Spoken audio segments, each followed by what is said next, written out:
Well, hello chaps and chapettes, welcome to this, a casual gamer monthly, a new series of videos that I'm going to do monthly due to the fact that I am no longer kind of like a high-end, top-of-the-line, busy working board gamer, reviewing games all the time, but I still want to review games, but I can't get round to doing it because of, basically I need to play a game lots of times.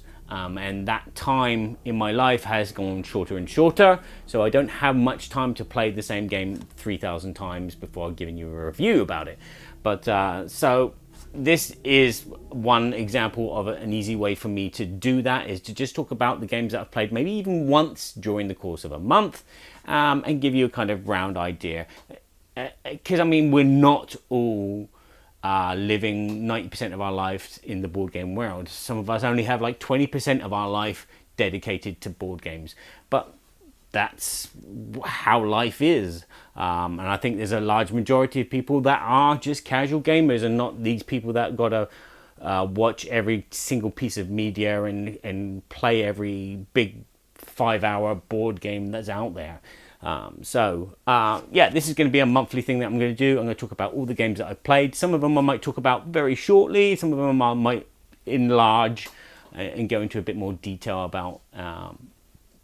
But we shall see. I'll try and keep it as short as possible, and there'll be a list of the games that I'm going to talk about down below, and they'll be in the timeline of this video as well. So you can skip to them as you see fit. So I'm going to stop babbling, because that's what I do, and talk about a game. So first up, I'm going to talk about Zombicide, which I played once this month, and I played it with my 7-year-old. Yes, he's the only person that plays Zombicide with me, and this is first edition, this is not second edition. This was handed down to me from my good friend Guillaume, who owns like everything Zombicide and doesn't have room for it all no more, so he kindly gave me his whole, well, it's all down there, there's a bit there, Zombicide collection. To do with as I please, and we are playing it. It's a cooperative game where 1 to 6 players will control 4 or 6 heroes in a situation which will have a scenario. Each base game has about 12 scenarios in the book, and you basically got to do the objectives and get to the exit without losing your survivor or survivors, depending on how many players you're playing. It's very, very, very simple, which means that it is easy for a 7-year-old to learn to play and enjoy. And we've played this game a lot over the past 6 months, but we only played it once this month. And as I said, it's simple. You got 3 actions. You can either move to an adjacent space, or you can do an attack, or you can search, or do an objective action. And then as you kill more zombies, your characters level up, which means that they have more powers. They have a 4th action, so they can do an extra action per turn. And you can calculate. That's the good thing about this game. It's all about the calculation. You're calculating, okay, right, that those zombies are that far away. They're only going to move 1 space this turn. Let's go there and shoot at them.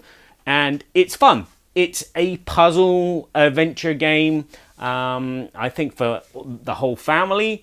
It's definitely my cup of tea. I enjoy it. There is no kind of like campaign, so you do one scenario, then you do another scenario with the same character. Your characters get reset, so there's none of that kind of, I want to play this character again. But there are a bucket loads of characters in this game, and obviously this is the first edition. There are some changes in the second edition rules which I do recommend you implement, and especially if you're playing with kids, definitely go for the, you can either go for, if you shoot in a zone where there's a hero, they don't get any damage, or as we do, if you shoot in a zone with a hero and you roll a 1, they take the damage. And again, we play with the zombie survivor mode. So once your character has turned into a zombie, they become a zombie hero, and we carry on. And we won most of our scenarios due to the fact that it is planning and thinking ahead and just whittling your way through these zombies as they spawn on the board. I'd love to do a big review about this, and I probably will do it sometime when I get the time, and that is Zombicide.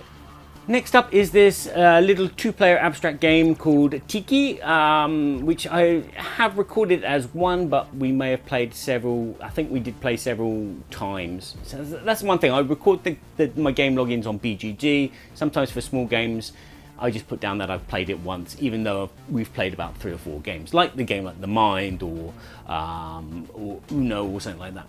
But anyway, I've put this down once, but yeah, I've played it a few times, and it's a very simple abstract game where you build up this 9x9 grid of tiles. Some of them have pineapples if you control that area, some of them don't, and then there's a few other tiles which do other things. But basically, on your turn, you'll either add in a totem pole part into an empty space, or you're moving one of yours from a space to an adjacent space. Sometimes you might land on another totem pole piece, and it might be yours or it might be your opponent's, which means that you have control because your piece is on top. And so later on you have the 2 pieces, and if you move that, you can move 2 spaces, but you have to drop the bottom one off and then place the other one up. As soon as a tower of these Tiki totem poles is 3 high, you remove them and you collect the bonus which is marked on it, which is what you're trying to do. You're trying to win these pineapples. There's like one tile which says you win 2 pineapples, and then there's a couple of tiles which say you win 1 pineapple, and there's even a tile which says you lose a pineapple, which means that one of these pineapples goes moldy, and you remove one of these 7 pineapples from the game. And it's basically you play until all the pineapples are won, or all the pineapples are gone moldy, or you can't win them, and you see who wins. It's simple, but there's a tactile, as with all abstract games, there's this little thing about it which makes it really, really replayable. And because it's so simple, you think, wow, next time I'm going to beat you because I'm going to do this, I'm going to try this strategy. And so you're trying different ways of playing, and you're calculating in the head. If I go there and then they move on to me, that's not good. I'm going to move there, and if wait a minute, let me conquer them, and then they can't move that piece. And so there's all of this going on, and it's really simple. And there are some extra rules in there. There's a shaman which can block between 2 spaces. It is an enjoyable, quick playing little abstract game with some magnificent pieces. Yeah, so I mean, these are like Filu pieces. I don't know if I've done a review of this game, but they are chunky. They're very, yeah, they're really nice. But yeah, that again, the tactile part of the game makes it fun, and that's Tiki. Time to talk about a game which everyone should have in their collection, and probably do have in their collection in some shape or form, and that's Ticket to Ride. Again, I played this with the wife and my 7-year-old, and it was a fun game.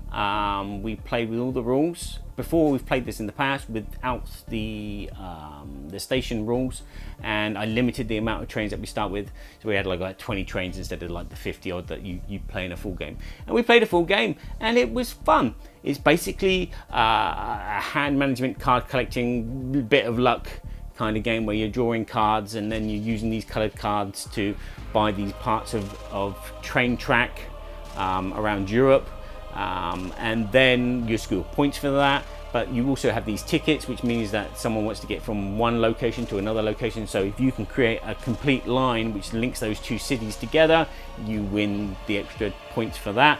And there are other ways of doing points as well. There's the stations, obviously, so if you don't use your stations, you get extra points at the end of the game. And if you create the longest continuous route of your colored train, thank you, phone, you get an extra bonus 10 points as well. So it's a family style game which I think everyone should be playing. It has a lot of luck in it. It feels like you're playing like an empire building game, which is the great thing, and you're trying to out bluff the other players. Definitely a game for the whole family. Definitely recommend this. One of my cups of teas. That's Ticket to Ride. So I'm going to talk about Similo, and the one that I don't have here is Similo Greek mythology one. I can't remember what it's called. But yeah, my daughter picked up a copy because she's into Greek mythology, and she's played this before, and so we've played this a few times with her version, which I can't find. It's in her room somewhere, but I couldn't find it. Could be in a sock drawer for all I know. But yes, Similo is a game from Horrible Guild. It's a cooperative game where one player will draw 15 cards from this deck, and as you can see, this is Fables, which is fairy tales, you know, kind of very Disney film-esque, and that's history, which is famous people in history. But as I said, we played the Greek mythology one. Yeah, so you'll draw 15 cards. One player will draw 15 cards from that deck, and then they will randomly choose one of those cards, and they go, all right, that's the person. So it's kind of like Guess Who. And then they will lay these cards out in a grid of 15. And then they will draw 5 cards from the remaining cards of the deck, and they will play one either horizontally or vertically. Horizontally, vertically. Yeah. If it's vertical, it means that this card has something in common with the card that they have. And if it's horizontally, then it has nothing to do with that. And so you're kind of deducing which card is the card that player had. And so you're helping each other. It is cooperative. I state that you're not trying to win until they don't guess. And then you'll play 5 rounds. The first round you remove 1 card. The second round, after the second card is played, you remove 2 more cards from those 15, and then you whittle it down to that final 1 card, and hopefully you've guessed by either using a technique of color, or because they're masculine or feminine, or because they're a hero or a villain, or because they're a monster or they're human, or because they got a hat. It's very Guess Who. It's very open, and you can mix 2 decks together. So it gives a bit more variety, because playing with one deck is fun for a while and then it goes a bit flat. But yeah, mixing and matching decks, and there are quite a few different decks out there. I've got a Lord of the Rings one somewhere as well. So yeah, that's Similo. Definitely a fun family game. Nice deduction, kind of very, very light, very quick playing, and it's a nice riff on Guess Who. Okay. Big box time. Played this with some friends. This is Rallyman GT. Apart from having a bit of problem setting up because the map that we were going to draw asked for a tile which we didn't have, which is fun. Yes, this is a cool racing game with a cool mechanic. It's not everyone playing simultaneously racing along. It's 1 by 1. Players are planning out their route of where they're going to go, and they're planning with these gear dice. Each dice has a gear number, 1, 2, 3, 4, and 5, 6. And there's also some brake dice and some coast dice. And you're planning out your route, and then you can either roll dice by dice to see if you've actually made it there, because each of these dice has these hazard symbols on them. And if you come off of that, if you roll too many hazard symbols, you come off the track. There are certain points on the track where you need to be driving at a certain speed. So if you drive too fast, it's like a hazard sign and you will come off the track if you have too many of these. It's a planning game, so you can do it that way. You can just roll 1 dice at a time, or you can take the great risk. You plan out your route, you go, okay, I'm going to roll all these dice, and just go boom. And hopefully don't get those hazard signs so you don't skew off. And if you don't get any hazard signs, you get to take one of these adrenaline tokens for each dice that you've rolled, apart from the break dice, which you can use later on another turn and say, right, I'm not going to roll this dice, I'm going to spend 1 token. And then, oh, I'm not going to roll that dice either, I need to spend 2 more tokens, so that's 3 tokens gone.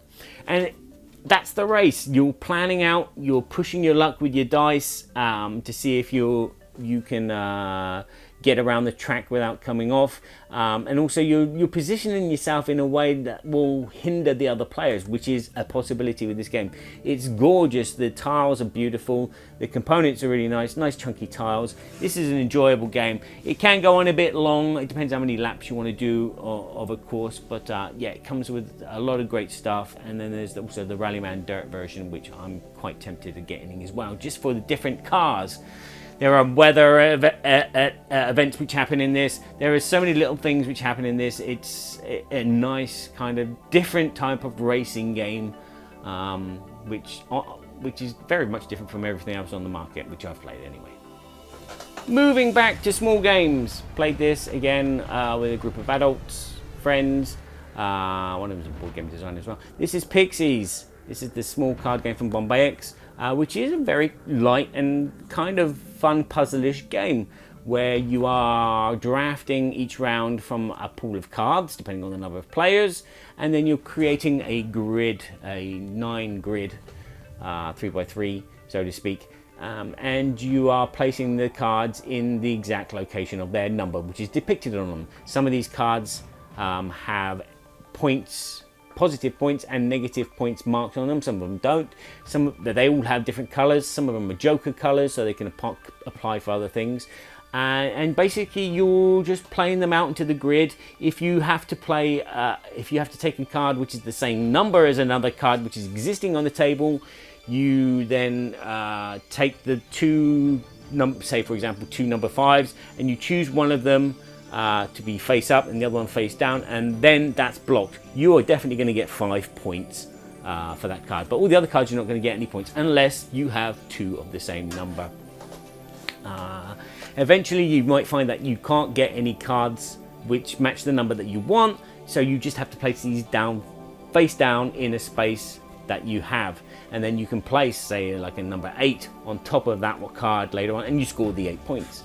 Once one player's grid's filled up, that's the end of the round, and you do the scoring. You're going to score for your largest collection of color touching each other. You're going to score points for the points marked on the cards, whether they be positive or negative, and then you're also going to score points for the cards which score. So if you've got one card sat on top of another one, those cards score. If they're just sat on their own, they're not going to score. And you do this 3 times, and the winner is the winner. Basically, it's light.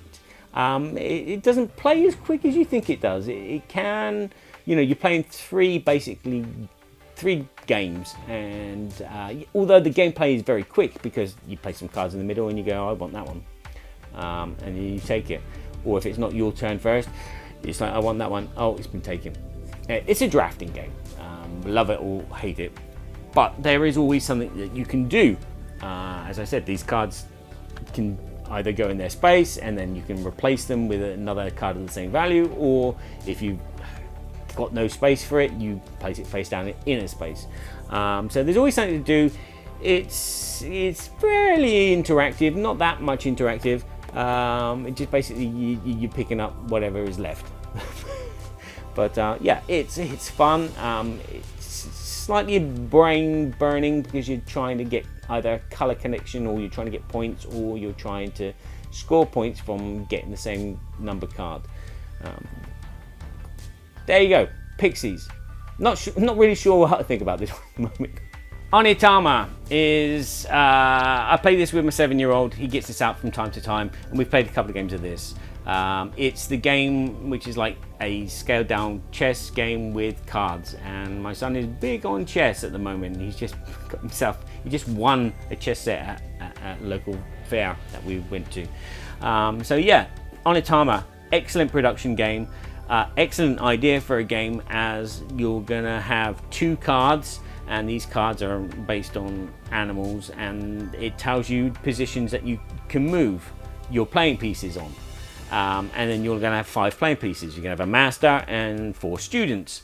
And the objective of the game is to capture your opponent's master, or get one of your playing pieces into the space which leads to their school, which is where the master starts. It's like the king zone, so to speak. But yeah, you play a card, and then you move one of your pieces in the position as the card dictates, and then you place that card in the middle, and you take the card from the middle. So there's going to be 5 cards in play, and there's like about 15 different cards, 20 different cards in the game. So you're going to have a different game every turn, every time you play, and that's it. It's this back and forth abstract game, which can be quick playing, or it can go on forever and ever, depending on the level of your opponent. If you're quite high-end opponents, then this is going to be a head-to-head scratch, because you're going to look at their cards and go, okay, if I do that move with that piece, he's going to take it. If I do that move, they can't get that piece. I'm going to put it there and see what happens. It's very kind of a push and pull kind of game, where no one's gonna, conquer the other one that easily, unless you have like a big gap in a level of strategy. So this is fun to play with the little one, and I can just put it on my back burner and just play any card that I want and not really think about it, and he enjoys it. Yeah, Onitama. Okay, classic time. It's 1989. You have this, or 1990. Yeah, HeroQuest. I play HeroQuest. I'm gonna put this down so I'm not holding it all the time. I play HeroQuest with the 7-year-old again. It's a very simple dungeon crawl where the parent can play the villain and control all the monsters and tell the story, which is very, very thin in this game, of what's happening and what the heroes are trying to do. The other players, my son, controls 4 heroes, a warrior, a wizard, an elf, and a dwarf, as they venture through dungeons, killing and looting for treasure and trying to achieve objectives. It is very, very light, very luck based, but this is a great introductory into this type of genre of game for young kids. This is what I grew up on. I'm not too keen on playing it now. I want something a bit deeper. I want something a bit more Descent-y. But this is a great gateway game for your young kids. Although it is on the market now and it's very expensive, I would look for something a bit smaller. I'm sure that there are some smaller dungeon crawl games like this which your kids can get into pretty easily. Yeah, this game hasn't dated well. It's still very Ameritrashy. There's not really much to it. A lot of the games that we've played, he's walked through. It didn't matter what I did. I could play as nasty and evilly as I could. He walked through it. Cakewalk, because it was so easy due to the fact that the luck of the dice, and he had the advantage each time with the luck of the dice, and the more his characters leveled up, because it's a campaign, the more equipment he got and the more dice that he rolled, basically. So it's like, I'm not going to beat him. So we've already played the whole base game campaign, and we've gone on to an expansion campaign. Come in. But anyway, HeroQuest. I'll talk about HeroQuest another time. But HeroQuest, the classic 1990 game. Fun for kids. I think I'll say that. Fun for kids. This video was made possible with the help of Game Toppers. Upgrade your gaming experience with a Game Topper. Okay, moving on. Another Holy Grail game. Unfortunately, Holy Grail are no longer with us, which is sad. But yeah, this was given to me by the team at Holy Grail, which was a big shocker, because I'm a big fan of Asterix. I don't know if you know that. But anyway, this is Caesar's Empire, which is a very, very light family game. I mean, this is definitely the gateway gamer's game. This is more gateway than Ticket to Ride. This is a beautifully produced game with lots of Roman soldier pieces of different colors. You can play up to 5 players. I played this with just my 7-year-old son. This is just a 2-player review, so to speak, where you are expanding from Rome around Europe into different towns and conquer them and taking their resources. And that's basically it. So on your turn, you will choose one of the roads coming out of Rome, and then you'll place down your Roman soldiers. It might be 1 or 2, and then you'll score points for that. And that will arrive at a town, which means that you take that town and the resources that they produce. You're going to place all these resources out randomly, but the towns are always going to be a certain amount of points. And then for each region of a country, there are several towns, and you're going to score for the highest value that you get from that region. So like Spain or Italy or whatever. And so you'll score the most points token, the highest point token that you get from there. The next player will play, and they can either continue along the road that you've started, and if so, they score a point for how many Roman soldiers they place, and they will trace a line all the way back to Rome, and every player along that road will get points for the amount of Romans that they place on that road. Wow. This makes the game very interesting. in the fact that, you know, do you really want that resource over there, or you really want that point token over there, but do you really want to give your opponent lots of points because they've already built like a long road? So that's an interesting dilemma in itself. There's also, as I said, the dilemma of which towns you want to conquer, because some of them have got very low points like 1 or 2, some of them have got very high points like 5 or 8, and so getting to them first is, you know, a good motivator to place your soldiers down.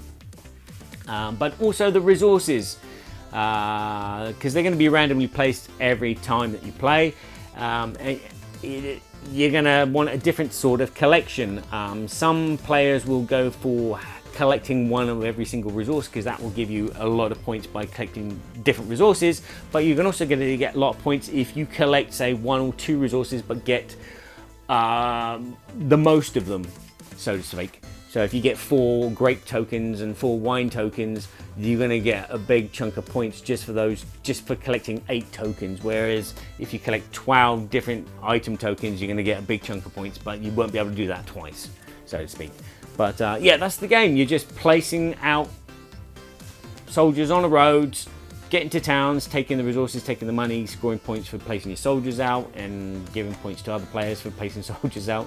And then once every town is conquered, at the end of the game, you count the score and see who wins. It's interesting. It's very, very light. The strategy is just basically, you know, what's the next player going to do, and what do I want to try and collect? Are they going to go for the gold? Are they going to go for the So, but I really do enjoy this. It's a very good game. Hopefully, it still exists. So a game I don't have with me is Brass. Lancashire. Lancashire. Yes, I've played that very high rated board game geek game and was a little bit okay. It's a kind of hand management resource game where you are given a hand of cards, and you're using these cards to either build routes or to build coal mines or steelworks and other things, dockyards. But there are limitations. I did struggle with the rules a little bit due to the fact that I learnt the rules in French.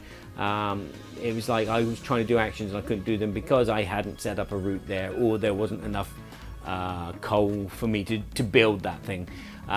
So I did struggle, and so that's kind of reflected on my kind of of this game. But yeah, that's it. You're gonna be playing a card to either build anything in it, because these cards come in locations, so they come in the cities, or they come as the steelworks, the coal works. And so you can play them to build those things, or play them to do anything, or you can play a card to get a loan from the bank, which will give you a load of money. Some of the nice ideas are, depending on how much money you spend, will determine who the turn order for the next round. So if you spend a lot of money one round, you will be the last player of the next round. If you don't spend much money, you'll be the first player of the next round, which is a nice thing. But yeah, you're basically kind of spreading out. It's kind of like a Ticket to Ride, but way more complicated. It's kind of like a Caesar's Empire, but extremely more complicated. Yeah, there's all these different ways to get points. You can live off the resources of the other players if you build next to them.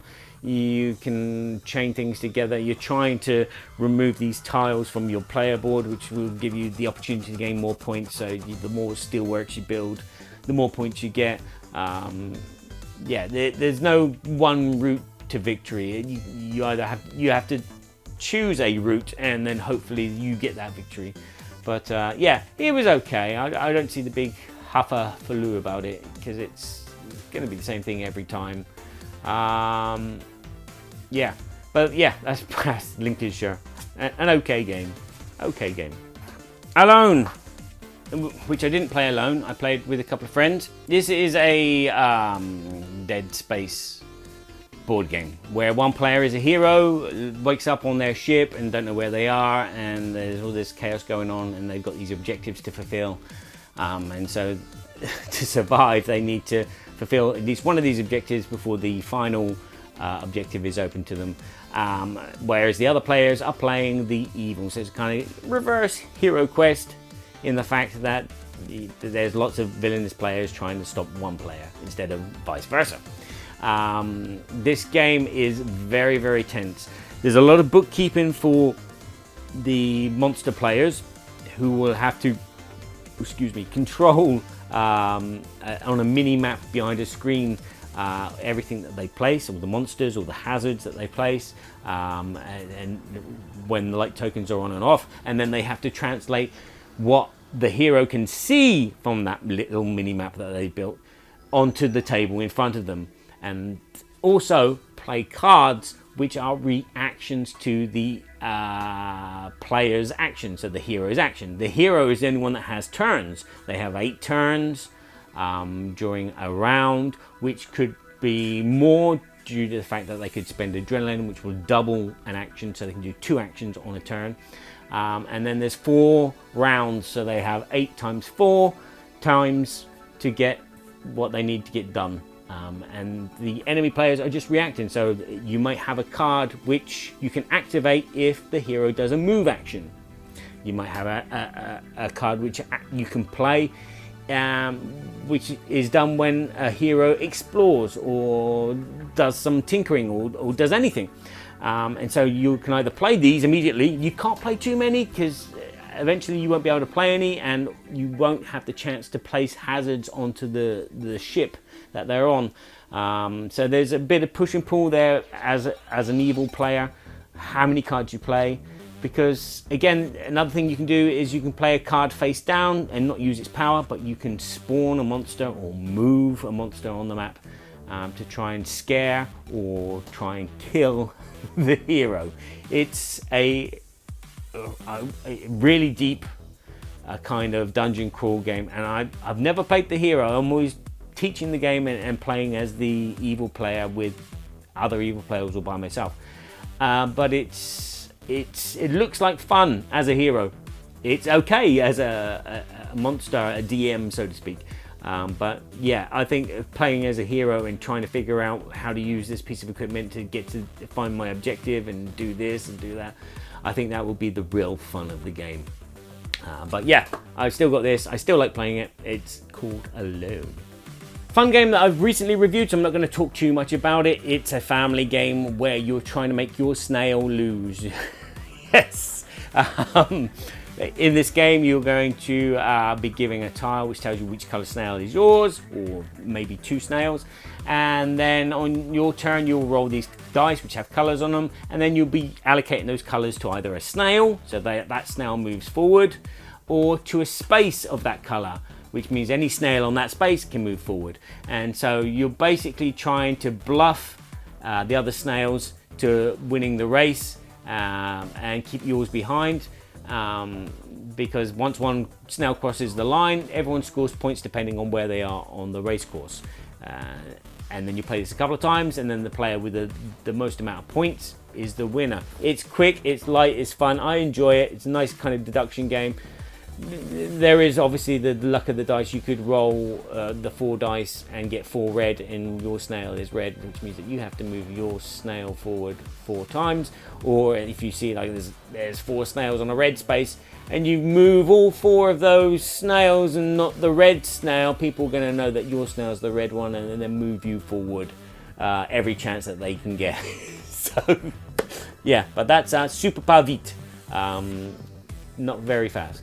Super not fast, super not. Anyway, there you go. Good. Look out for this game. Elawa. Here we go. Elawa.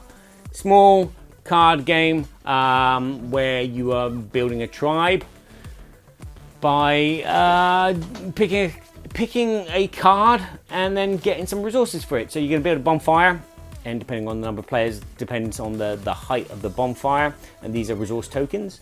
And then you're going to set up 6 decks of cards, again depending on the number of players, and 6 piles of resources, about 5 high.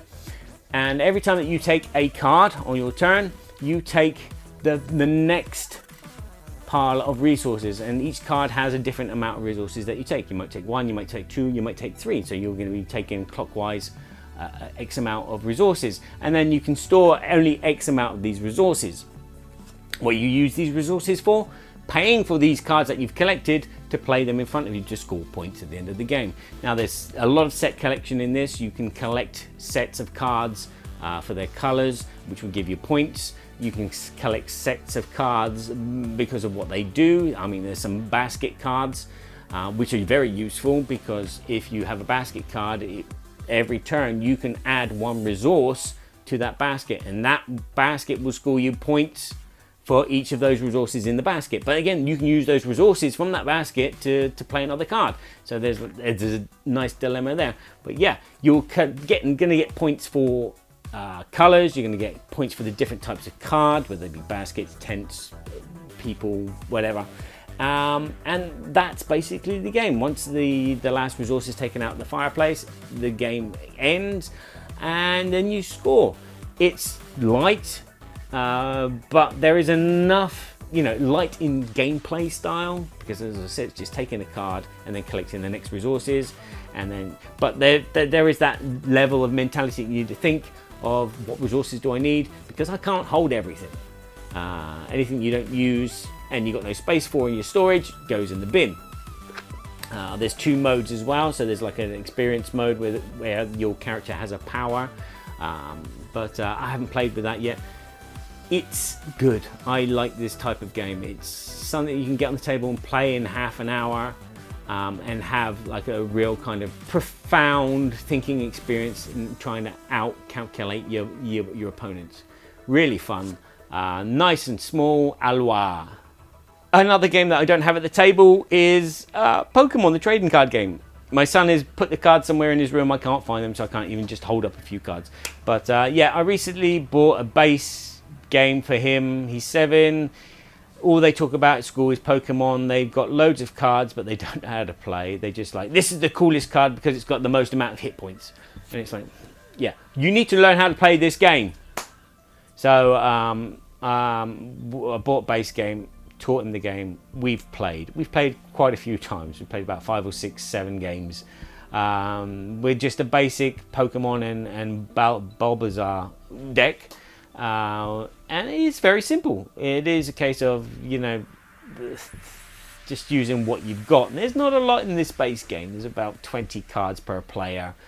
So there's some energy boosters that you play, and then you have your characters, and then there's a couple of special cards which will allow you to heal one of your characters, or exchange the position of the character in battle with a character in your reserve. But yeah, I can kind of see the fun in that, and hopefully with time we'll start building decks and making the game a bit more interesting. At the moment he just makes a big deck of all his cards and he plays with himself. But it's like, okay, oh, you're stronger, okay, yeah, I'm gonna win. But yeah, it's a nice game. There's a bit of luck in it again, because there's a coin that you toss. Some creatures have a power that you toss, and if it lands on heads they do 120 damage, and if it lands on tails they do 20 damage. And it's like, okay. But yeah, it's Pokemon. What can I say? It's not something that I want to play a lot. I still haven't played Yu-Gi-Oh! And I've had that for years. Now, while we were away on holiday, we took a few games. This was one of them, Can't Stop. And this was like our aperitif game, where we'd have some peanuts and some beer and play this, all 4 of us around the table as a family, rolling dice, pushing our luck, trying to climb each of the mountain peaks.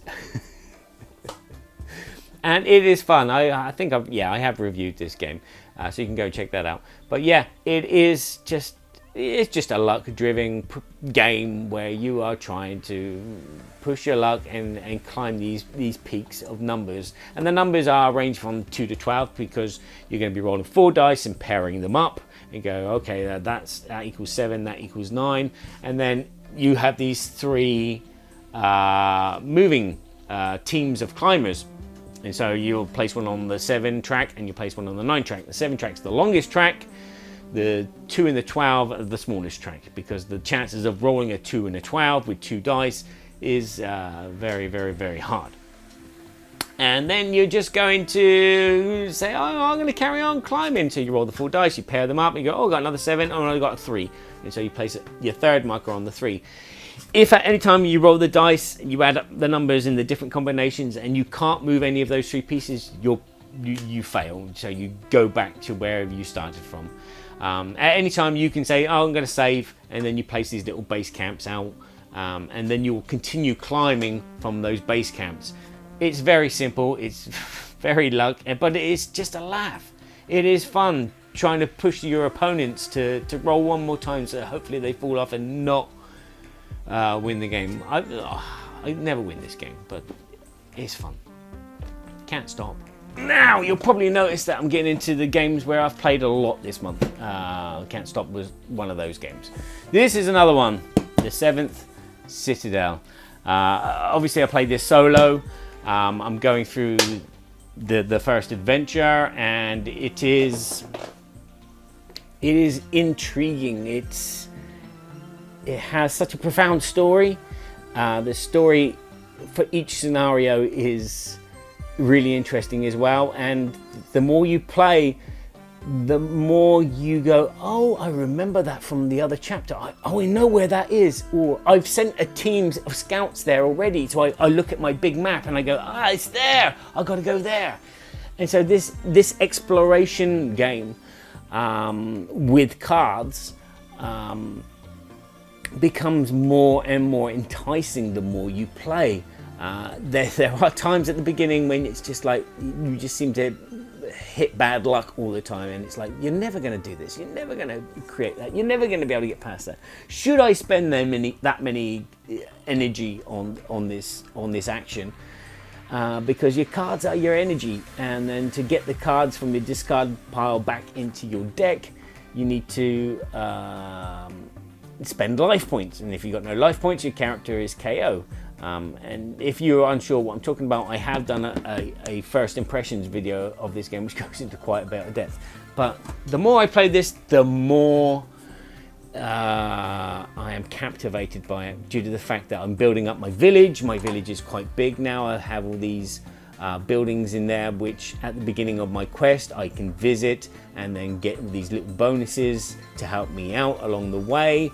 Anything from like extra life points that I can burn at any time, to a weapon, to extra knowledge which will help me, because you might meet a character which says, you know, if you have this amount of knowledge, this character says this to you. If you don't have this amount of knowledge, this character says that about you. So if you don't know anything about this game, it's an exploration game.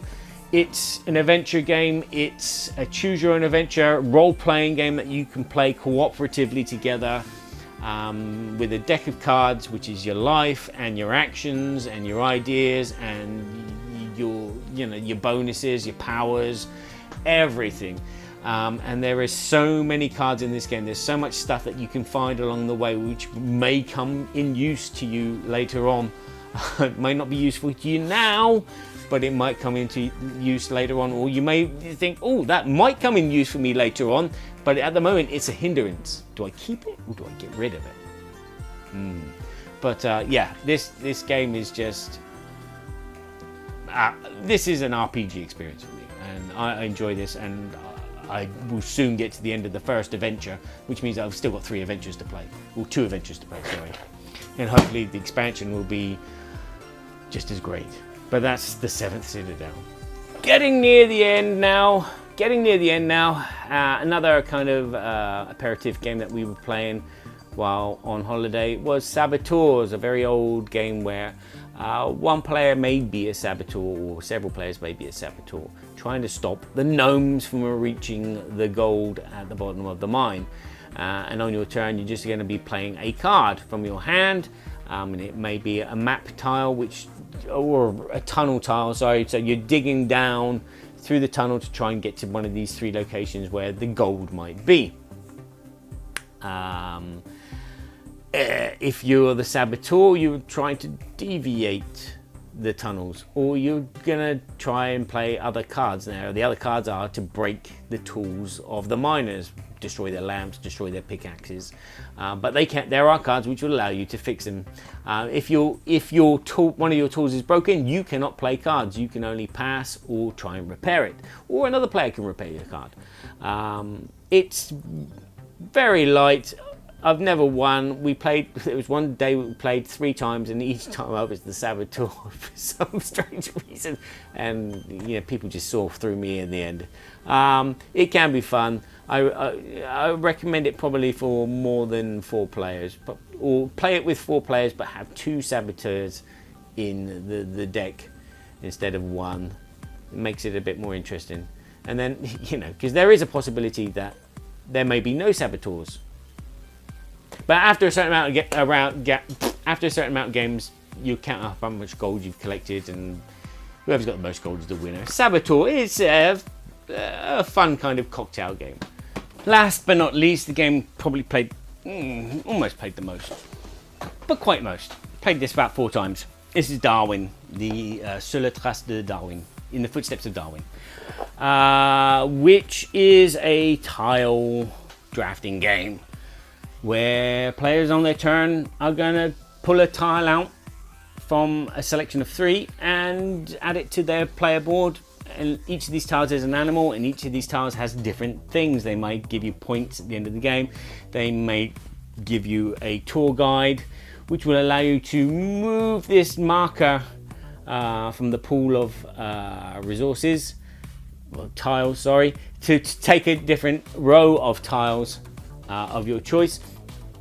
There are, my brain's gone fuzzy. I've been thinking about this game so much I can't even remember what I was going to talk about this game. But this is a very simple game. We as a family played this. 7-year-old as well, likes it as well, has his own strategy, which he picked up pretty quickly. But yeah, that's it. You're just drafting tiles, and you're going to draft 12 tiles onto your player board, and the player with the most points at the end is the winner. And you're going to get points in various amounts of ways. So there are ways to get points by completing a line across your player board of, like, say, 4 insects or 4 animals from Africa, vertically, horizontally, like that. You're going to get points from